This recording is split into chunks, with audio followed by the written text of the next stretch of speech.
You know, I'm running for the state senate to represent Chittenden County, and people ask me, well, our taxes are too high. You're not going to raise our taxes, are you? I liked what you said about the 100% tax. I think 100% tax would be great for the wealthy, but people don't understand how progressive taxation would work. Those who have so much money, they should pay more. When we say 100, just the marginal rate on the last dollar. It's not 100% up the whole scale. That's right. Yeah. It's so if they're making $10 million as a CEO of a company, that the last 10 million, they can do without that. That's right. And their average income would be $5 million over that, if it goes up on a one-for-one basis. If it's a straight line going up one-for-one, they would get to keep $5 million out of the 10 million. Gee, I feel really sorry for them. When they get to 11, 12, 13, 14, 15, 16, 17, and so on, they're still only going to keep $5 million. Yeah. And who can't live on $5 million? But I would have a hard time. I'm more of a socialist than you are, though, because I wouldn't give them that $5 million. Neither would I. My top is 200,000 right now. Yeah, after they get over 200,000, then instead of going on a straight line, they should go on a curve, and maybe you get to 300,000 after you get to the 10 million, but enough should be taken in tax so they don't get to those. There's another way to do that, which is when you reach the maximum, if you make a penny more, you have to pay the government that plus a matching amount. So that if the top is 200,000 and you're at 400,000, you would have no income left. There are lots of ways to be confiscatory about this, but see, it's not that's important. It's the attitude that we bring to it. It's the sense of, why should there be class? Why should somebody have a yacht and we can't even afford to go to the beach? I mean, when I was young, we went to the national parks. We didn't pay to go to the national parks. When I was young, I went to a college where I didn't pay to go to college. I paid $10 a semester, $5 matriculation fee, and $5 student activities fee. Nothing for points. And that was city colleges in New York. Now they pay points, and it goes up and up and up. And it's partially you got to go and look back at the Federal Reserve System that makes our dollars valueless, and partly you have to look at the debt of our society. Right? We can't afford to provide the people of our country with the needs. Why? Because we got to buy tanks.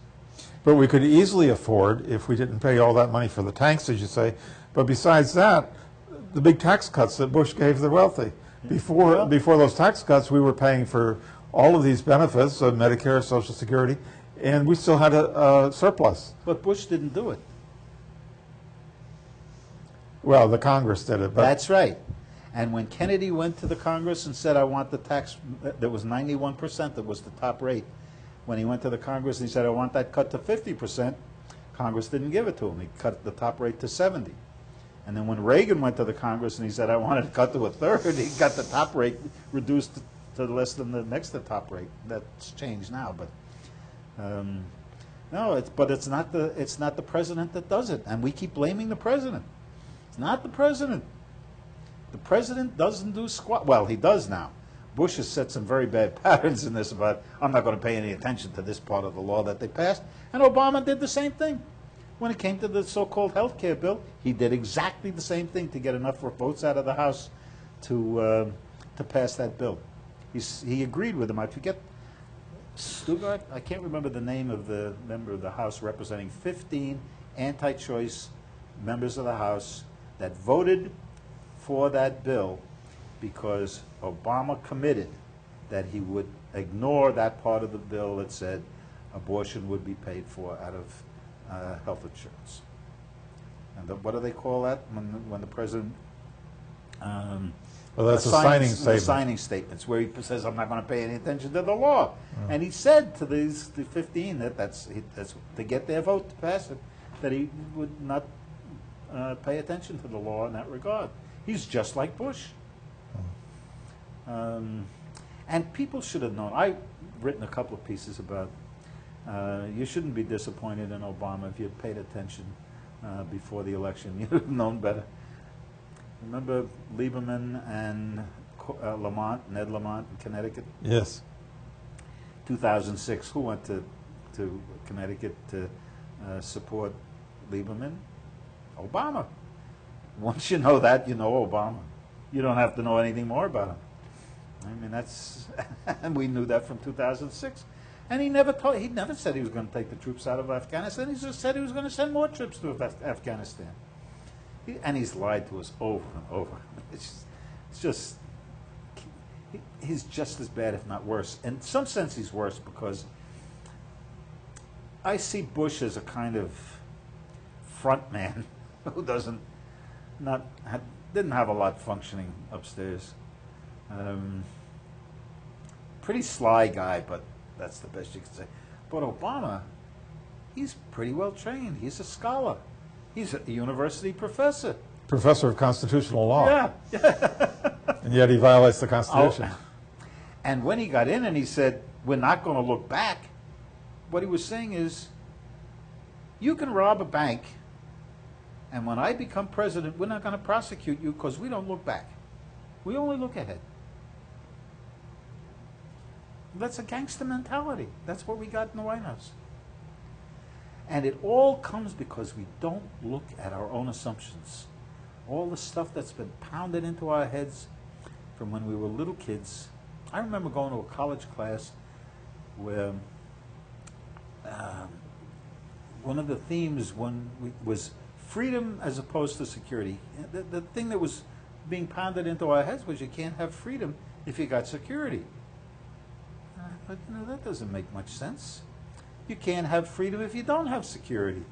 I mean, if you don't have food and shelter and clothing, what kind of freedom is that? I mean, all you can do is spend your life groveling in the dumps to find food to eat, putting boxes over your head to keep warm. That's not freedom. But people believe it because our teachers taught us, because the newspaper says so. And they try to tell us that, well, the people in Asia and China don't have freedom. But it doesn't count if they have freedom for health care, freedom for education, freedom to have enough to eat. But that doesn't count. All that counts is the freedom to get as much money as you can and turn everybody else into a slave. So I'm feeling good about being on the ballot as a socialist. That I'm not just as a socialist. People call themselves socialists who aren't socialists. I remember we had one guy in Vermont who said he believed that the Swedish government was the ideal of socialism. Well, that's as corporate capitalist as the United States is, but they got a better welfare system. Being part of a socialist movement or a socialist group, you can't be a socialist by yourself. That just doesn't work. You got to be a socialist with other people who are reaching out to everybody and saying, join us. We can change this world. We don't have to have the world we have. We don't have to have the suffering. We don't have to have the misery. We don't have to have the lack of education, the lack of medical care. But we have to join together and say, we are brothers and sisters. We go together. We are the working class. And that makes me feel really good to have that Socialist Party by my name. I mean, I always was delighted to have Liberty Union. I'd be delighted to have it again. But this is a new world for me in electoral politics in Vermont. And I feel good about it. And I even have some thoughts.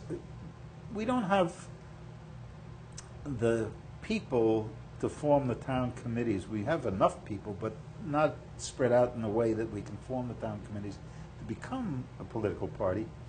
But maybe that will come. Maybe that will come. We'll see.